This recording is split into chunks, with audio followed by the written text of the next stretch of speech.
Bonjour à toutes et à tous. On se retrouve sur le partage du jour, sur un sujet particulier qui me semble ne pas encore avoir abordé, la gémellité intra-utérine.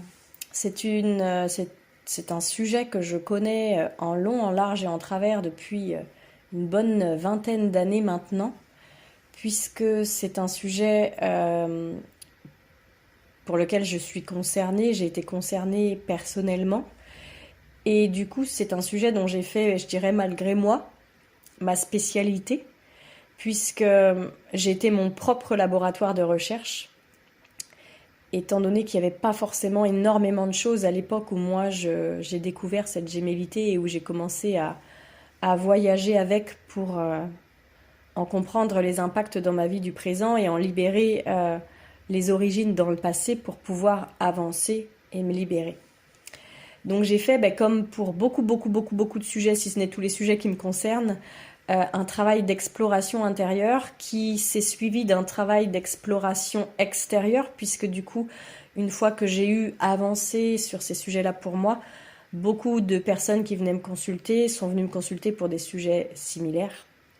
Et du coup, en les accompagnant, il a été possible pour moi d'approfondir encore tous les sujets parce que cette expérience de perte gémellaire intra-utérine est un véritable tremplin pour aller se libérer de dizaines de sujets différents en fait. Deux fois on se dit tiens, j'ai eu une histoire, j'ai eu un jumeau, une jumelle intra-utérine qui est partie sans que je le sache. Allez, je fais une séance, je guéris puis ça va mieux.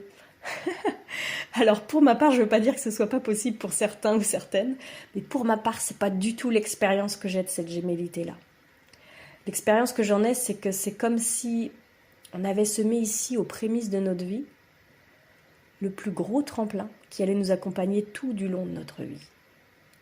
Cette gémellité, elle s'ouvre petit à petit parce que cette perte gémellaire, elle a créé une empreinte à différents moments.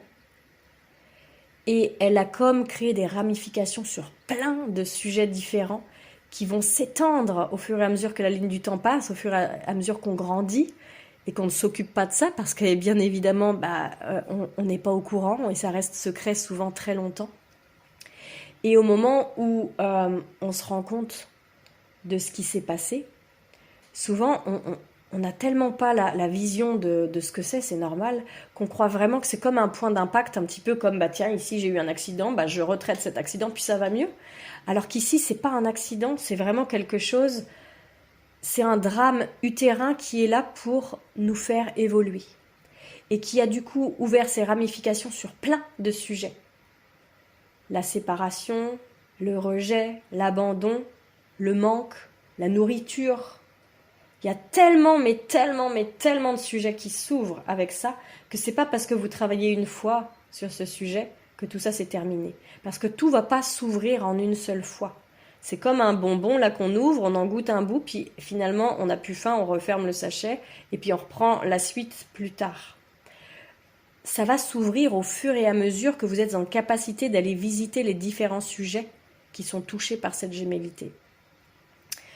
Moi, si je voulais parler de ça aujourd'hui, c'est parce qu'il y a un certain temps, je suis tombée sur un article qui parlait de ce qu'on appelle le syndrome du jumeau perdu et qui était un peu, comme ça s'appelle, je suis désolée pour le mot qui est pas très beau, un putaclic, c'est-à-dire un truc histoire de cliquer là-dessus puis finalement il n'y a pas grand-chose dedans. Le terme racoleur, c'était syndrome du jumeau perdu, et si vous aviez eu un jumeau, maintenant un test permet de le savoir. Et donc dans cet article, on nous vend un test génétique très simple à faire, un petit peu à la façon des PCR, où on vient ici gratter avec un coton-tige l'intérieur de la bouche, on envoie ça au labo, et puis après on est fixé, on sait si on a eu un jumeau ou pas. Ça marche que pour les vrais jumeaux. Et puis à la fin de l'article, on se rend compte que c'est pas dispo en fait, c'est juste des gens qui sont en train de travailler dessus. Et cet article, ça fait plus d'1 an et demi qu'il a été écrit. Enfin, ça faisait plus d'1 an et demi quand moi je l'ai lu, et ça fait déjà un bon moment, ça fait plusieurs mois, ça fait bien 6 mois que je l'avais lu. Et aujourd'hui, je le revois sous mes yeux arriver parce que j'avais laissé un message sous cet article en disant vraiment c'est pas cool de faire cliquer les gens alors qu'il n'y a pas de vraie information disponible derrière. Et du coup, il y a une personne qui a répondu, parce que moi j'avais ajouté, en fait, je préfère aussi préciser aux gens qui passeraient ici et qui seraient en demande de ce test pour enfin savoir, pour enfin avancer, pour enfin guérir. Je préfère aussi vous dire qu'on n'a pas besoin de savoir, de sources sûres, pour pouvoir en guérir. Et là-dessus, et c'est pour ça que j'y repense aujourd'hui, c'est qu'il y a une personne qui m'a répondu en me disant, bah moi, je sais pas pourquoi vous dites ça, parce que moi, je viens juste d'apprendre hier en thérapie que j'étais concernée, et j'aimerais bien savoir maintenant. Je suis perdue, je suis complètement perdue pour le moment.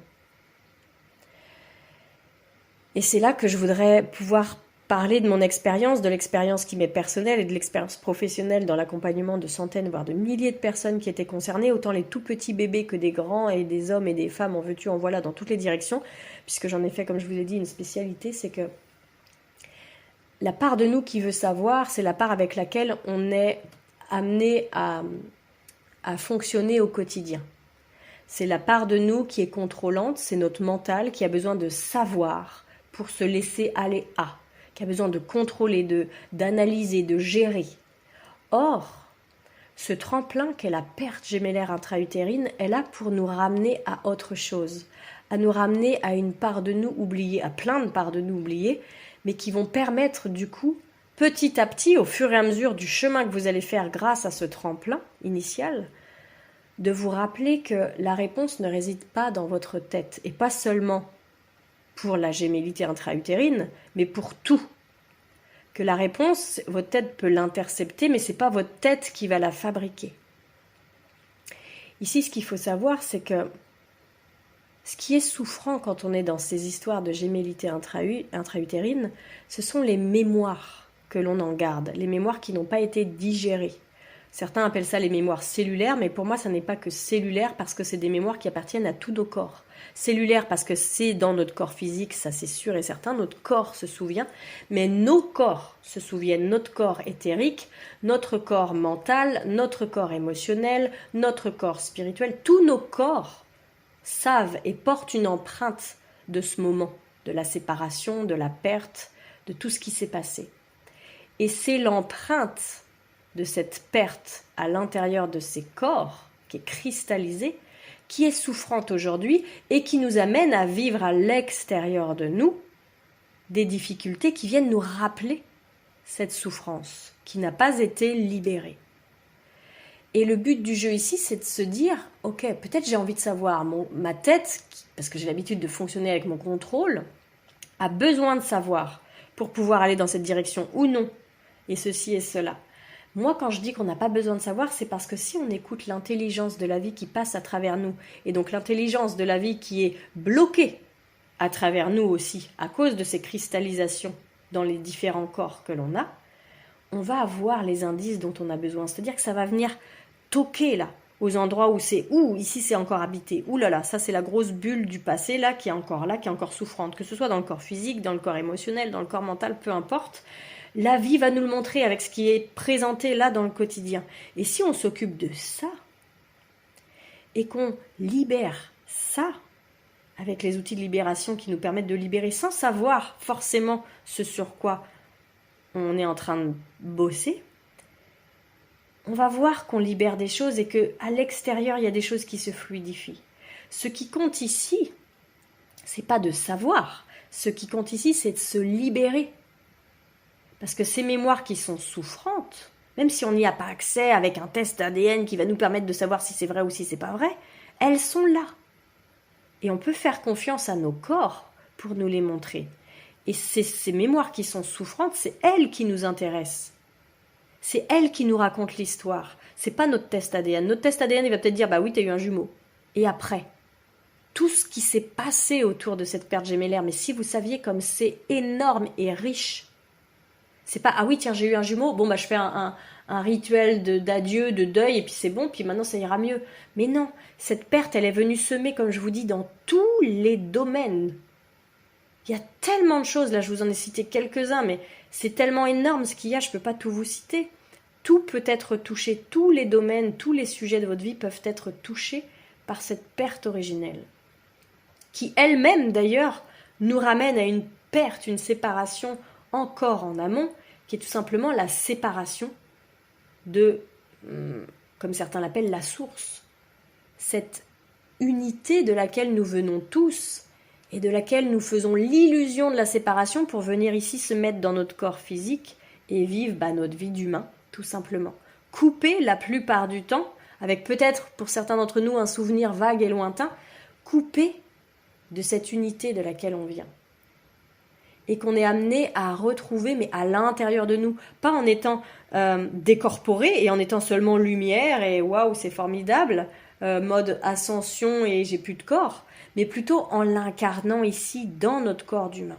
Faire le lien entre le bas, le concret, le tangible, et le haut, qui est plutôt subtil, conscience et spirituel.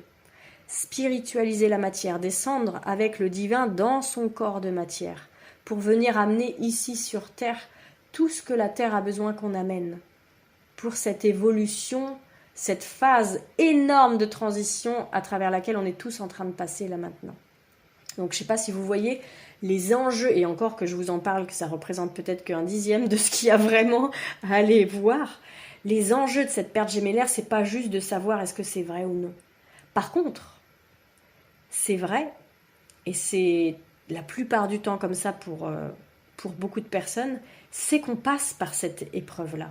On passe par ce besoin de savoir, parce qu'on reçoit ça comme un choc. C'est comme si on disait, la dame, elle disait là, dis-moi, je l'ai appris hier, et c'est vrai qu'en effet, à la lumière de cette hypothèse-là, ça coche toutes les cases de mes problèmes actuels, donc ça pourrait être vrai.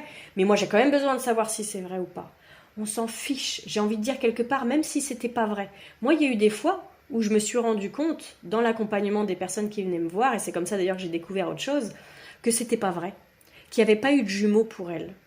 Et que ici, la perte, la séparation, la sensation de manque, qui manquait un bout de soi et compagnie, n'était pas du tout inhérente à la perte gémellaire, mais était en rapport avec la perte du placenta au moment de la naissance, de la séparation au moment de la coupe du cordon.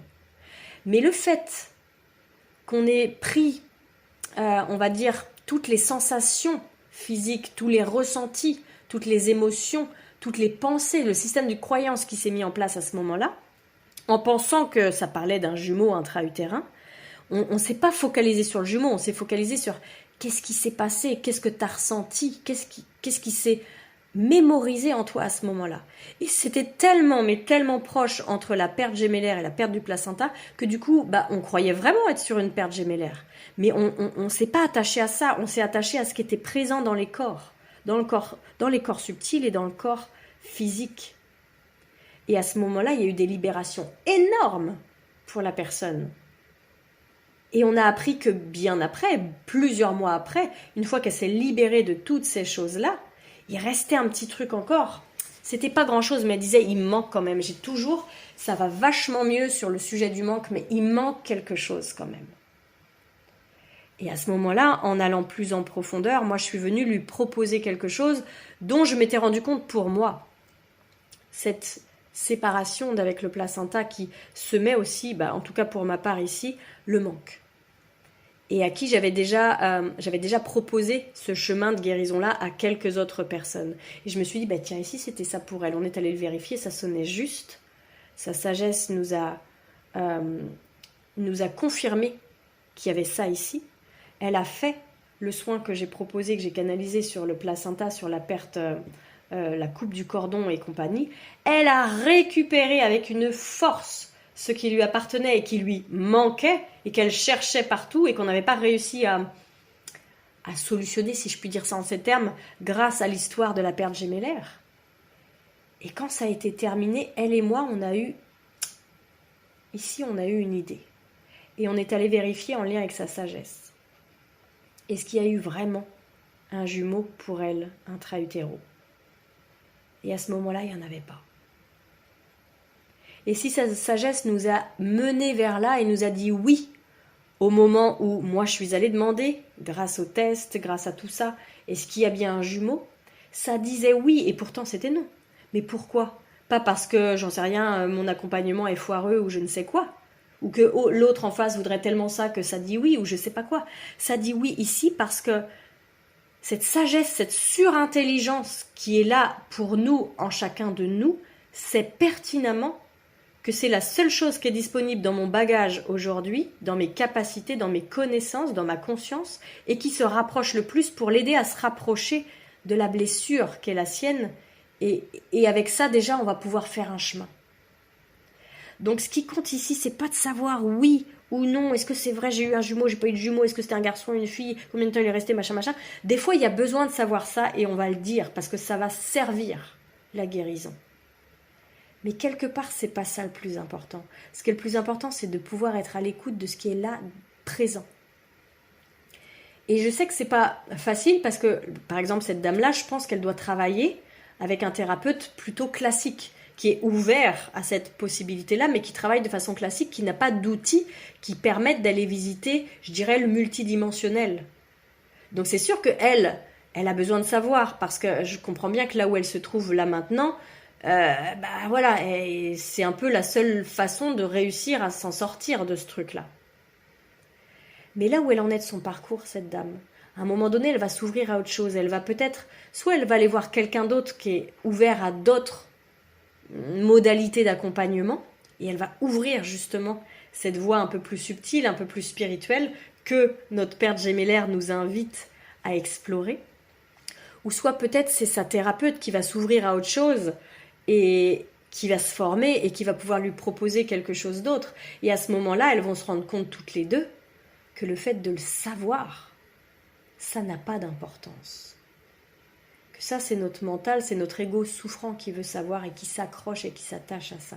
Mais que pour guérir, on n'est pas obligé de savoir. Voilà ce que je voulais vous partager aujourd'hui.